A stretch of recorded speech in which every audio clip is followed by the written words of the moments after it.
सुपौल के गांधी मैदान में आयोजित एनडीए के भव्य कार्यकर्ता सम्मेलन में एनडीए के प्रमुख नेताओं ने विपक्ष पर जमकर निशाना साधा और कार्यकर्ताओं में नया जोश भर दिया।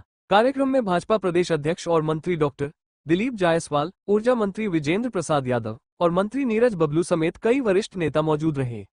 मंत्री नीरज बबलू ने चुनौती भरे लहजे में कहा, अब की बार 225 पार, बिहार में विपक्ष का सफाया तय है। उनके पास ना विजन है, ना नेतृत्व। उन्होंने कहा, आज देश नरेंद्र मोदी जी के नेतृत्व में विकास कर रहा है। विश्व आज हमसे हाथ मिलाने को तैयार है। सम्मेलन के दौरान दिवंगत कामेश्वर चौपाल को श्रद्धांजलि अर्पित की गई। मंत्री डॉक्टर दिलीप जायसवाल ने विपक्ष पर निशाना साधते हुए कहा, आज विपक्ष को लार टपक रहा है कि कब वो इस नाव में सवार हो जाए, लेकिन नीतीश कुमार ने उसे कान पकड़कर नीचे उतार दिया। जब लालू परिवार सत्ता में आया है, तब भ्रष्टाचार को बढ़ावा दिया।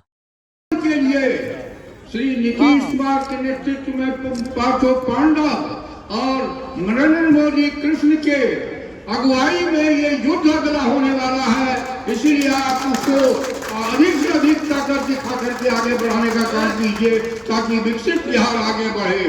इसके साथ ही सभी हमारे नेताओं ने उन तमाम बातों को रख दिया है। आपको याद होगा, पिछले चुनाव में मैंने एक ही सवाल कहा था कि जब मैं चौथा पांचवा क्लास में पढ़ता था, तो एक कविता पढ़ने का काम किया था। देखो कोयल बोल रही है, रूप न देखो, रूप न कहना छोड़ कर्म को देखो।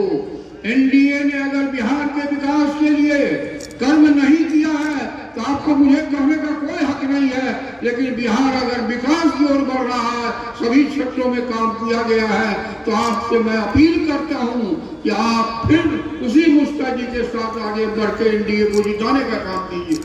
अंत में श्री कामेश्वर चौपाल जी, जो इसी जिले के थे, बल्कि मेरे विधानसभा क्षेत्र के ही थे, मरोना के थे, उनका निधन हो गया है। मैं आपसे अपील करता हूं कि एक मिनट और खड़े होकर उनको श्रद्धांजलि अर्पित करें। मित्रों, ये जो कार्यक्रम आप देख रहे हैं 15 जनवरी से पूरे बिहार में शुरू हुआ है और बगहा से शुरू होकर बगहा, बेतिया, मोतिहारी, ढाका, रक्सौल होते हुए सीतामढ़ी, शिवहर, मुजफ्फरपुर, सारण, सिवान, गोपालगंज, आरा, बक्सर, सासाराम, औरंगाबाद से होते हुए किशनगंज और आज हम लोग सुपौल के धरती पर आए।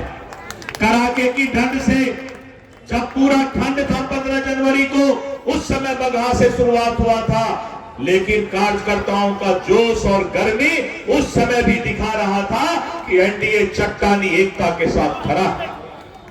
मित्रों, आज बिहार का विकास भाई उमेश कुशवाहा जी और पूर्व के वक्ता ने बताया कि माननीय नीतीश कुमार जी के नेतृत्व में जो बिहार का विकास हो रहा है, आज पूरा देश और दुनिया देख रहा है कि हमें बिहारी कहलाने पर भी गर्व महसूस हो रहा है।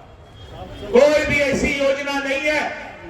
सुपौल में मेडिकल कॉलेज, विजेंद्र बाबू तो वैसे भी जो चाहते हैं नीतीश कुमार जी तुरंत मान लेते हैं, तुरंत गुस्सा भी जाते हैं। अगर विजेंद्र बाबू का बात कोई नहीं माने तो विजेंद्र बाबू फिर तुरंत उसको मनवा लेते हैं। तो नीतीश कुमार जी विजेंद्र बाबू के हर बात को मानते हैं और यही कारण है कि यहाँ मेडिकल कॉलेज सुपौल में हुआ। कितनी योजनाएं सुपौल में आई और एनडीए गठबंधन दल नीतीश कुमार जी के नेतृत्व में और प्रधानमंत्री नरेंद्र मोदी जी के सहयोग से बिहार को विकसित करने में लगा हुआ है।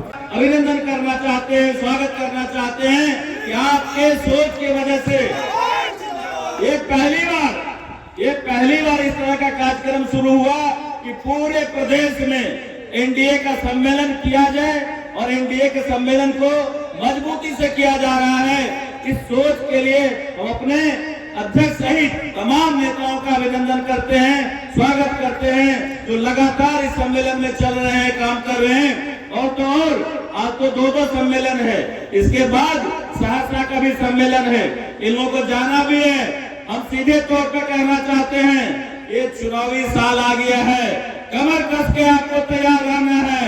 जिस तरह से लगातार अब पिछले 20 वर्षों से एनडीए की सरकार को बनाते आ रहे हैं, अपना खून पसीना से सींच करके सुपौल के पांचों सीट जीतते रहे हैं, लोकसभा का सीट जीते हैं। और पिछले चुनाव में जिस तरह से भारी मत से लोकसभा में आपने दिलेश्वर जी को एमपी बनाने का काम किया है, उसी मजबूती से आने वाले चुनाव में पांचों सीट एनडीए के झोली में डालना है। ये हमारा विशेष आग्रह आपसे है। साथियों, हम जिस तरह से पिछले 20 साल से पूरे राज्य का सेवा करने का काम कर रहे हैं, माननीय मुख्यमंत्री जी जिस तरह से एक बीमार बिहार को, एक कंगाल बिहार को सुसज्जित करने का काम किया है, आगे बढ़ाने का काम किया है, विकसित बिहार बनाने का काम किया है, ये किसी से छुपा हुआ नहीं है। विरोधी को जब मौका मिलता है तो कहीं न कहीं राज्य को लूटने का काम करता है, जनता को लूटने का काम करता है, जंगल राज बहाल करने का काम करता है। और जब एनडीए की सरकार रहती है तो एक एक व्यक्ति का सम्मान होता है। पिछले दिनों जिला में जब माननीय मुख्यमंत्री जी आए थे तो आपने देखा कि बड़ी बड़ी घोषणाएं हुई, और हमारी सरकार और माननीय मुख्यमंत्री सिर्फ घोषणा नहीं करते हैं, जो घोषणा करते हैं उसे सरजमीन पर उतारने का काम करते हैं।